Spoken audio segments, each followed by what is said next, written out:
Алматы қаласы, Алатау ауданы, нөмірі 149 жалпы білім беретін мектеп, салауатты тамақтану мектебі акция жобасы аясында 2-ші З сыныбы тамақтану рационын 3-ші А сыныбынан жолдаймыз. Сәлем достар, менің атым Жұмағали Ақнұр, мен 3 сыныбында оқимын.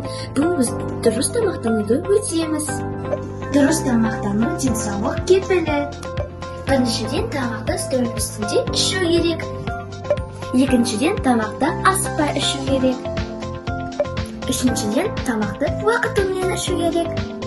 Балалар, тәттілер мен газдалған сусындар зиян. Балалар, күнделікті пайдалы тамақтар мен жеміс-жидектер жеу керек.